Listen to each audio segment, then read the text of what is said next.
Bonjour, j'espère que vous avez passé une bonne journée ou une bonne nuit, dépendamment de où vous me regardez. Mon nom, c'est le pasteur Emmanuel Dessalines. Alors que j'étais en train de réfléchir sur ce que nous sommes en train de vivre mondialement, nous sommes tous à la maison et nous sommes en train de vivre l'une des pires crises de notre ère.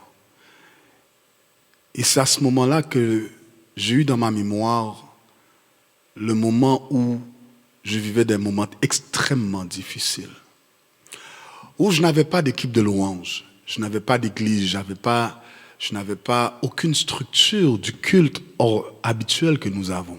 Parce que je venais de perdre ma maison, on vivait des moments extrêmement difficiles, ma femme et moi.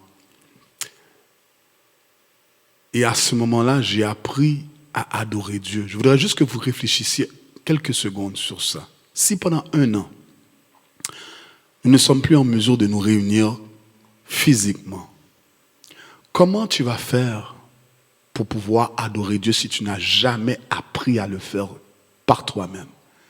Si ça prend de la musique, si ça prend des musiciens, si ça prend des chantres pour pouvoir rentrer dans la présence de Dieu, et tu n'as jamais appris à adorer Dieu par toi-même, dans ta chambre, en intimité avec Dieu, comment tu vas le faire? Au début de l'année, le thème de notre église était 2020, une année de vision. Et j'avais défini dans ce thème que la vision dans les Écritures, dans l'Ancien Testament, ne fait pas référence simplement à projet futur. Mais la vision dans les Écritures, comme Moïse a eu une vision dans le buisson ardent, dans Genèse chapitre 3, c'est une expérience phénoménale avec Dieu. Le mot vision en hébreu veut dire expérience phénoménale avec Dieu. Un face-à-face avec Dieu. Moïse a eu ce face-à-face avec Dieu, cette vision. Jacob a eu ce face-à-face avec Dieu. Et dans notre marche chrétienne, chacun d'entre nous, nous avons ou nous devons avoir un face-à-face avec Dieu.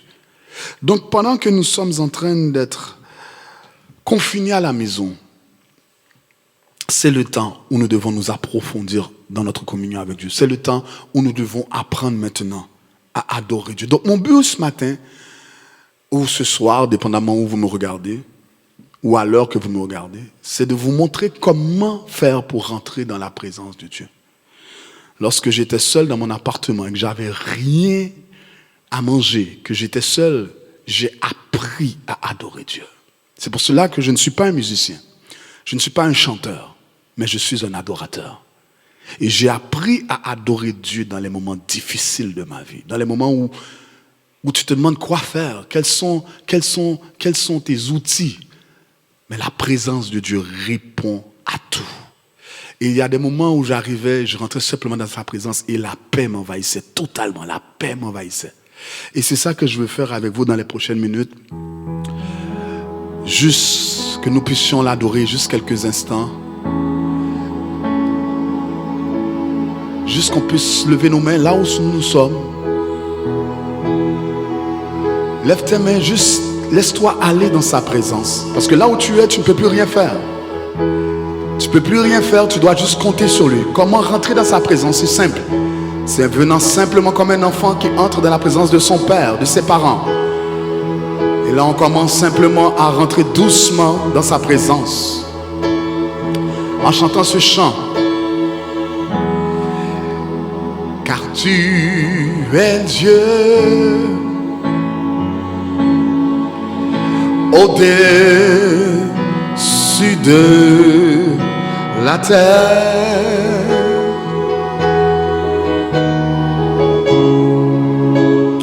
Tu établis ton trône dans les cieux.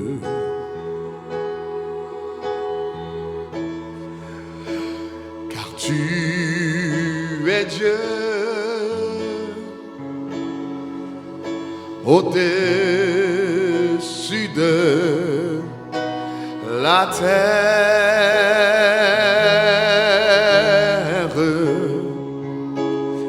Tu es le roi es le seul Dieu. Dans ta chambre, dans ta maison, dans ton salon, tout le monde ensemble, Dieu de gloire. Dieu de gloire.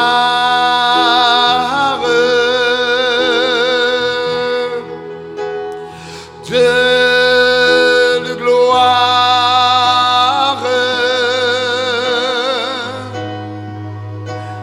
Dieu de gloire.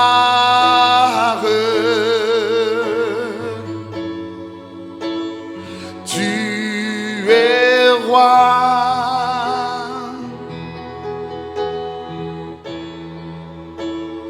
Dieu de gloire.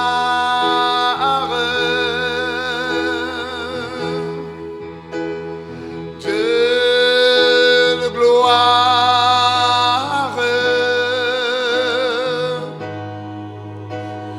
Dieu de gloire.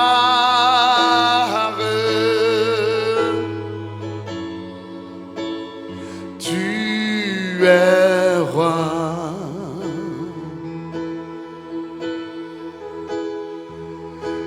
Car tu es Dieu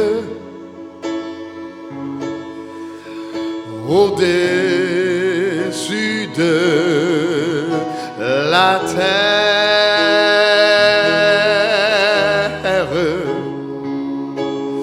Tu établis ton trône dans les cieux.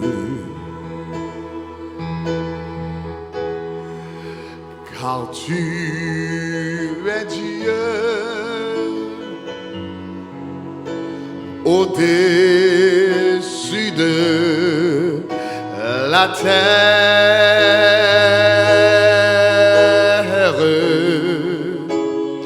Tu es le roi. Tu es le seul Dieu. Élève ta voix de ta chambre où tu es. Juste lève tes mains, lève ta voix, dis Dieu de gloire.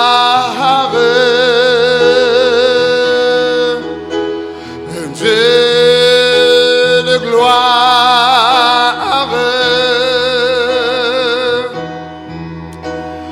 Dieu de gloire.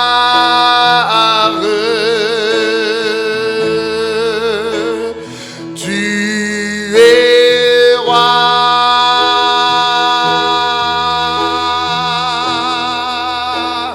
Dieu de gloire. Dieu de gloire.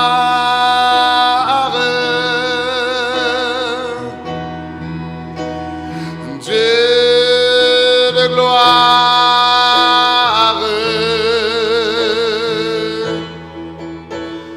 Tu es roi. Chantons Dieu de gloire. Dieu de gloire.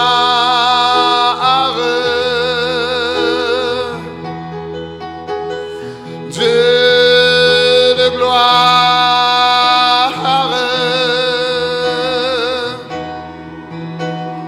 Dieu de gloire.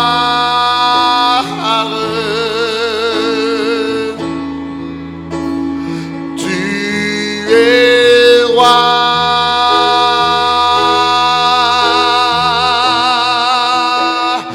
Dieu de gloire.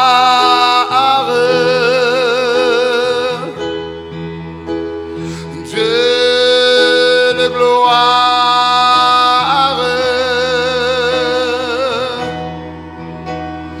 Dieu de gloire.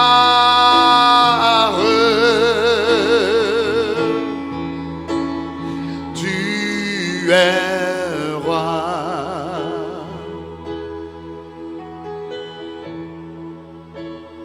Dieu de gloire.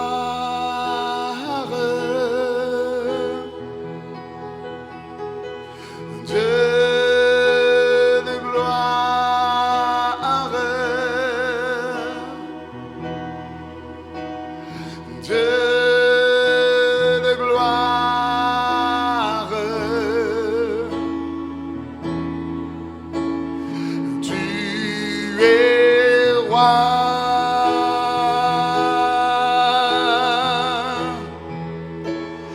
Dieu de gloire, adore-le, adore-le, adore-le, Dieu de gloire,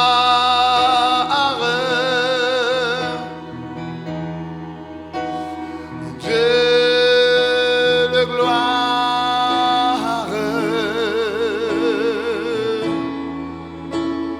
tu es roi.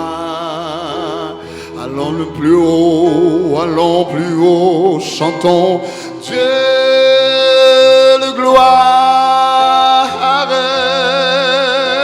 mighty God, Dieu de gloire, Dieu de gloire, tu es roi. Alléluia. Dieu de gloire,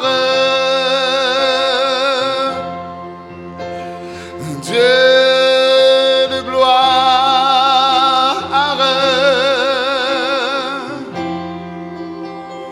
Dieu de gloire,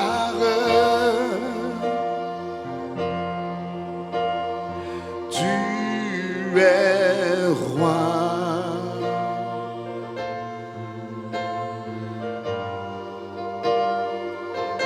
Tu es roi, tu es roi,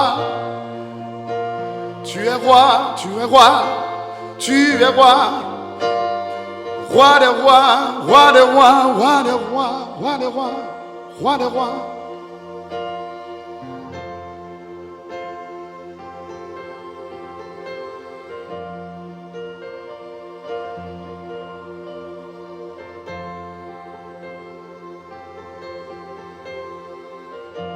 Juste lève ta main, rentre dans sa présence, laisse l'onction t'envahir. Mais tu peux te mettre à genoux si tu veux, mais fais quelque chose que tu n'as jamais fait tout seul dans sa chambre, dans ta chambre.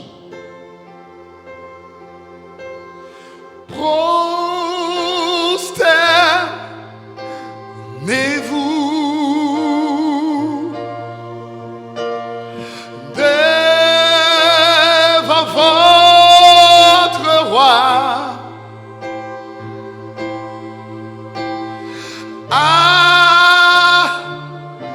Adorez-le de tout votre cœur. Faites monter vers sa majesté des chants de gloire pour votre roi des rois.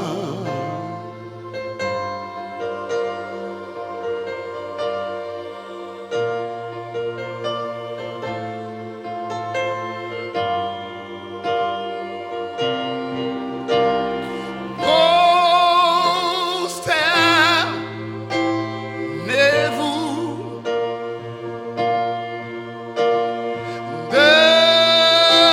devant votre roi. Il est le roi, il est le roi. Adorez-le de tout votre cœur. Faites monter vers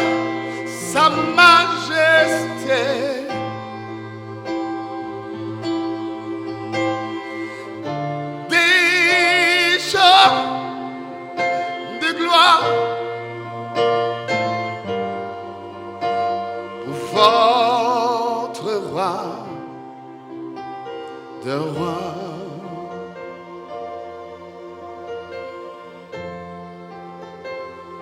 Tu fais de grandes choses. Tes œuvres sont admirables. Il n'y en a pas d'autre comme toi, ô Seigneur. Il n'y en a point comme toi. Tu fais de grandes choses.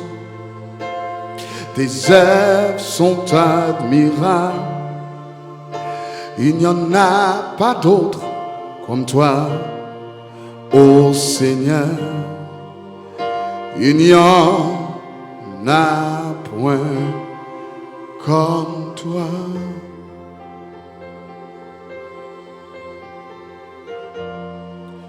Là où tu es maintenant, commence à prier. Je vais prier avec vous. On va laisser le Seigneur nous envahir. C'est la pratique de la présence de Dieu. La présence de Dieu, c'est quelque chose qui s'apprend à expérimenter. On apprend à expérimenter sa présence. Et tu n'as pas besoin d'une foule pour expérimenter sa présence. Tu as juste besoin de ton cœur pour expérimenter sa présence.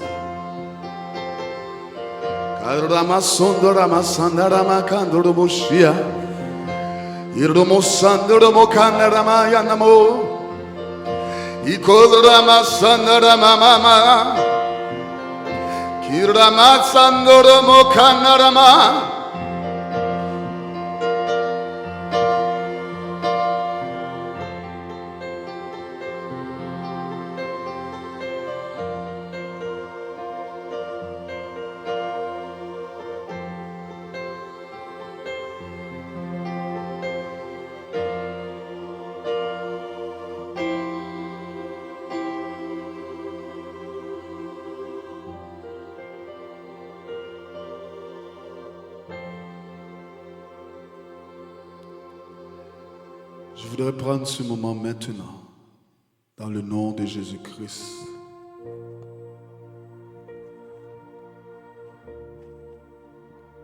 Pour prier avec chacun d'entre vous qui êtes inquiets.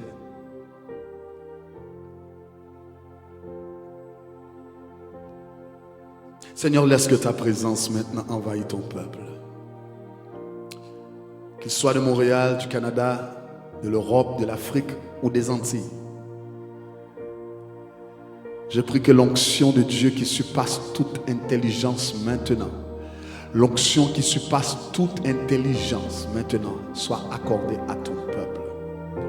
Tu dis dans ta parole, Seigneur Dieu éternel, de ne pas être effrayé de ce que nous allons voir, mais de prendre courage parce que notre délivrance est arrivée. Tu reviens bientôt. Voilà pourquoi, Seigneur Dieu éternel, nous voulons maintenant commencer à nous préparer à ta rencontre. Que ceux qui souffrent, Seigneur Dieu, soient apaisés ce matin ou ce soir. Que celui qui souffre, Seigneur Dieu, soit touché. Que celui qui est malade soit visité par toi. Que l'onction de guérison, Père éternel, soit accordée à ton peuple. Que tous ceux et celles qui entendent ma voix maintenant puissent recevoir, Seigneur, l'onction de la guérison, l'onction de la paix, l'onction de la joie.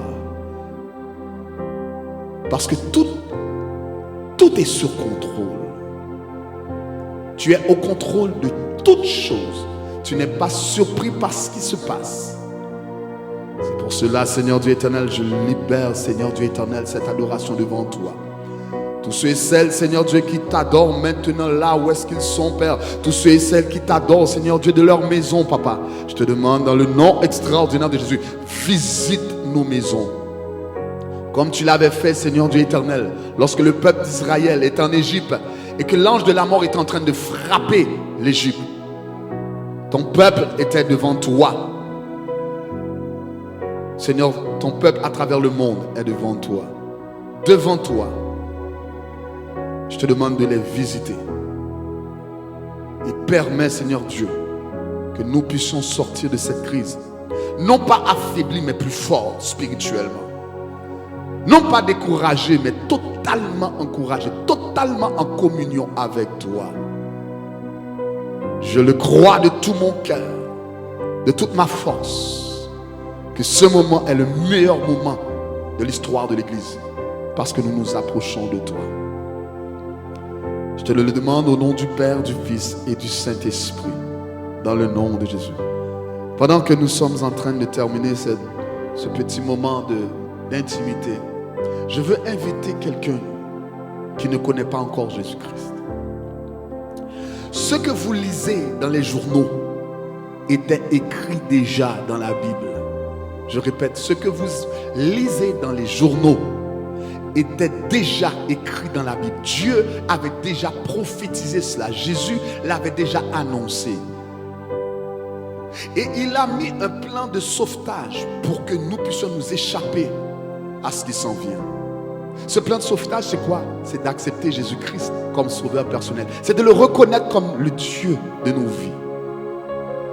Et de recevoir ce qu'on appelle, nous, les croyants, la vie éternelle. C'est quoi la vie éternelle? C'est la vie de Dieu en toi. C'est la spiritualité réelle de Dieu en toi. Je voudrais te donner cette occasion de faire la paix avec Dieu. Dieu veut te sauver.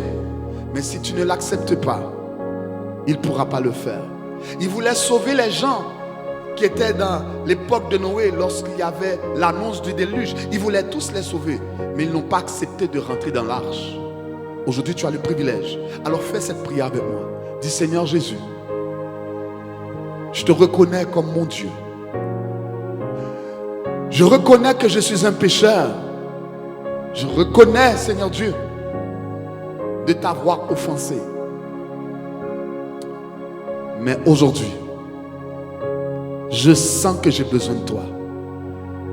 Et je te remets ma vie. Je te donne ma vie. Fais ce que tu veux avec elle. Au nom de Jésus-Christ. Je t'accepte comme mon sauveur personnel. Si tu as fait cette simple prière, tu es sauvé. Le Seigneur est rentré dans ta vie. Le salut est rentré dans ta vie. Maintenant, tout ce que tu as à faire maintenant, c'est d'appeler au 514-326-1895 à Montréal et laisser ton nom. Dis: Pasteur Emmanuel, j'ai accepté Jésus comme sauveur personnel. Comme ça, quelqu'un va t'appeler et on peut te donner des conseils pour ta nouvelle vie chrétienne, ta nouvelle vie spirituelle. Ce n'est pas une religion, c'est la vie de Dieu. Que Dieu te bénisse. Passe une bonne soirée. Bye bye.